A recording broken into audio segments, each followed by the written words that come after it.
नमस्कार दोस्तों, मैं अंकुर उपाध्याय स्वागत करता हूं आप सभी का आपके अपने YouTube channel share market analysis में। दोस्तों, जिस खबर का इंतजार था वो आ चुकी है। ओपन मार्केट में खराब नतीजे, खराब बाजार का प्रदर्शन, पोर्टफोलियो में नुकसान देखने के बाद इन्वेस्टर्स की उम्मीद केवल और केवल तीन चीजों से रह गई थी दोस्तों। इन्फोसिस के नंबर्स, एक्सिस बैंक के नंबर्स और विप्रो के नंबर्स। अब तीनों कंपनी के रिजल्ट्स तो आ चुके हैं, लेकिन एक वीडियो में एक ही नंबर्स में आप सभी के साथ शेयर कर पाऊंगा और वो है इन्फोसिस। कुछ लोग ये भी कहेंगे कि भाई तीनों नंबर एक ही वीडियो में शेयर कर दो, 2 मिनट ही तो लगते हैं। तो डिटेल में समझेंगे चीजों को कि quarter on quarter, year on year basis पे कैसा रहा है प्रॉफिट, कैसा रहा है रेवेन्यू एंड मार्केट की एक्सपेक्टेशंस के सामने कैसा रहा है। ये सबसे इंपॉर्टेंट है। क्वार्टर ऑन क्वार्टर देख लिया, ईयर ऑन ईयर देख लिया, मजा नहीं आएगा आपको। बजाज ऑटो के नंबर भी दोस्तों quarter on quarter, year on year basis पे बढ़कर आए हैं, लेकिन शेयर 12% क्रैश हुआ। पता है क्यों? एक्सपेक्टेशंस को मीट नहीं कर पाया, बुरी तरीके से पीछे रह गया एक्सपेक्टेशंस के। अब इन्फोसिस ने कैसे नंबर्स पेश करे हैं, चलिए शुरू करते हैं एक एक करके चीजों को समझना और डिस्कस करना। सबसे पहले तो भैया खुशी की चीज से शुरुआत करना चाहूंगा और वो है डिविडेंड। इन्फोसिस ने दिया है भैया 21 रुपए प्रति शेयर का डिविडेंड। तो सबसे पहले तो इन्फोसिस ने अनाउंस करा एक इंटर्म डिविडेंड 21 रुपीज प्रति शेयर का, जो कि अपने आप में एक बढ़िया और अच्छा डिविडेंड होता है, क्योंकि करंट मार्केट प्राइस देखें तो उसके सामने ऑलमोस्ट मोर देन 1% का ये डिविडेंड हो जाएगा। और इसकी रिकॉर्ड डेट भी इन्फोसिस ने ज्यादा दूर की नहीं रखी है दोस्तों, 29 अक्टूबर की रखी है रिकॉर्ड डेट कंपनी ने। तो 29 अक्टूबर आपके लिए ज्यादा दूर नहीं है। तो उससे पहले जिसके पास भी इन्फोसिस का शेयर होगा ये डिविडेंड के लिए एलिजिबल है। तो पहली बात तो थोड़ा डिविडेंड सपोर्ट करेगा स्टॉक के प्राइस को। अब नंबर्स की तरफ चलते हैं। बाजार का अनुमान था इन्फोसिस से कि अच्छे नंबर्स आएंगे, गाइडेंस इंप्रूव होगी, कंपनी ने करा, अच्छे नंबर्स भी पेश करे, बट अनुमान जितना था उससे थोड़ा सा मिसमैच हो गया है दोस्तों, अलग अलग पैमाने पे। मैं आपके साथ एक एक करके चीजें शेयर करता हूं। सबसे पहले प्रॉफिट, पैट आफ्टर टैक्स। अगर प्रॉफिट आफ्टर टैक्स की बात करूं, यानी कि पैट, माफ कीजिएगा मैंने पैट आफ्टर टैक्स बोला, तो प्रॉफिट आफ्टर टैक्स यानी कि पैट के बारे में बात करें तो कंसोलिडेटेड बेसिस पे 6,510 करोड़ का कंपनी ने मुनाफा पेश करा है 6,370 करोड़ के सामने। लगभग 5% की जंप देखने को मिली है, बट मार्केट करीब 6,755 करोड़ का अनुमान लगा के चल रहा था। तो अनुमान से 250 करोड़ का कम प्रॉफिट रह गया है, 250 करोड़ कम प्रॉफिट रह गया है अनुमान से। तो यहां पे थोड़ा सा मार्केट को निराशा हाथ लगी है इन्फोसिस से।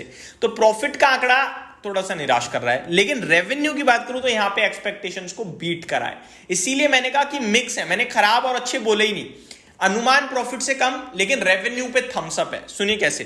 40,990 करोड़ पे रेवेन्यू आया है कंपनी का, 40,990 करोड़ पे। वहीं एस्टीमेट 40,878 करोड़ का था। तो 112 करोड़ से अनुमान को बीट करा है रेवेन्यू के फ्रंट पे। क्वार्टर ऑन क्वार्टर देखेंगे तो 39,300 करोड़ से बढ़कर 40,990 करोड़ है। तो अच्छा बोलूंगा मैं इसे, बट अनुमान से बहुत अच्छा है। क्वार्टर ऑन क्वार्टर भी बढ़कर आया है, बस प्रॉफिट आपका अनुमान के सामने थोड़ा सा वीक रह गया, अदरवाइज वो भी ठीक हो जाता तो मजा ही आ जाता।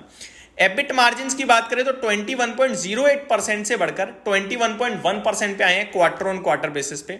वहीं अनुमान 21.3% का था। तो एस्टीमेट से ये भी थोड़े वीक रह गए हैं, अनुमान से 20 बेसिस पॉइंट कम आया है। अगर आप क्वार्टर ऑन क्वार्टर कंपेयर करेंगे तो 2 बेसिस पॉइंट जंप करता हुआ दिखा है, लेकिन अनुमान से यहां भी कमजोरी है।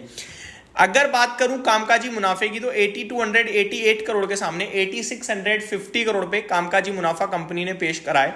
अनुमान 8723 करोड़ का था। तो ये भी अनुमान से कम रह गया है। अभी तक आपको साथ में जितनी भी चीजें शेयर कर चुका हूं, प्रॉफिट अनुमान से कम, रेवेन्यू अनुमान से ज्यादा, एक थम्स अप एक थम्स डाउन। मार्जिन्स अनुमान से कम, 2 थम्स डाउन। एबिट कामकाजी मुनाफा अनुमान से कम, 3 थम्स डाउन। तो थम्स डाउन थोड़े से ज्यादा हो गए हैं दोस्तों।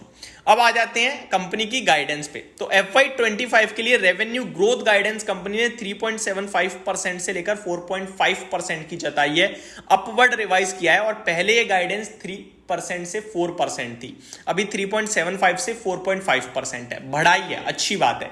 लेकिन बाजार मान रहा था कि 4 से 5% की बढ़ोतरी आएगी। तो यहां भी हल्का अनुमान से कम गाइडेंस को बढ़ाया गया है। Company approved acquisition of blitz 24,893 SE for euro 1,35,000 euro, 1,35,000 euro में ये एक्विजिशन को कंपनी ने अप्रूव किया है। आगे बात करें आप फाइनल डिसीजन, तेजी मंदी क्या करना है। दोस्तों हर चीज अनुमान से ऑलमोस्ट कम आई है, रेवेन्यू को छोड़कर स्टॉक भागा हुआ है। लेकिन आपको मैं अगर पूछूं इस समय आपके पास पैसा है, क्या लगाना चाहोगे शॉर्ट टर्म के लिए, तो सिर्फ आईटी स्टॉक्स हैं। आईटी स्टॉक्स में या तो आप इन्फोसिस लोगे, या मिड कैप आईटी में चले जाओगे, या विप्रो ले लोगे, या टीसीएस। तो पैसा तो यहीं, देखो मार्केट में पैसा कहीं ना कहीं तो लगेगा, और वो आईटी का क्षेत्र ही है इस समय। तो नंबर्स थोड़े स्लाइटली नेगेटिव से लग रहे हैं, नेगेटिव इन द मीन उतने पॉजिटिव नहीं लग रहे जितने पॉजिटिविटी की अनुमान था। ध्यान से समझो मेरी बातों को, जितना अनुमान आपको उम्मीद थी 100 रुपए आएंगे, लेकिन आए 900, सॉरी 90, मैं क्या बोल रहा हूं, 100 रुपए का अनुमान था, 90 आए 90 हैं अभी भी, लेकिन अनुमान 100 रुपए का था। बस ये दिक्कत रह गई है। अब स्टॉक में तेजी या मंदी, फाइनल डिसीजन। दोस्तों इन नंबर्स के बाद हो सकता है स्टॉक 3-4% ऊपर चला जाए या 3-4% नीचे चला जाए। आप करो भाई दोनों बातें कर दी। दोस्तों क्लियर कट बताना चाहूं तो मेरे को लगता है 2% नीचे जाना चाहिए। अगर 2% ऊपर जाता है तो खुशी होगी और बहुत अच्छा लगेगा, और इनकेस 2% नीचे या उससे ज्यादा नीचे आता है तो वो बाइंग का मौका बनेगा, ये क्लियर कट है। तो इन्फोसिस को आप पोजिशनल पॉजिटिव देखिए, मीडियम टर्म पॉजिटिव देखिए, लॉन्ग टर्म पॉजिटिव देखिए, लेकिन कल की स्पेसिफिकली बात करूं तो मेरे को लगता है 2% तक गिर सकता है।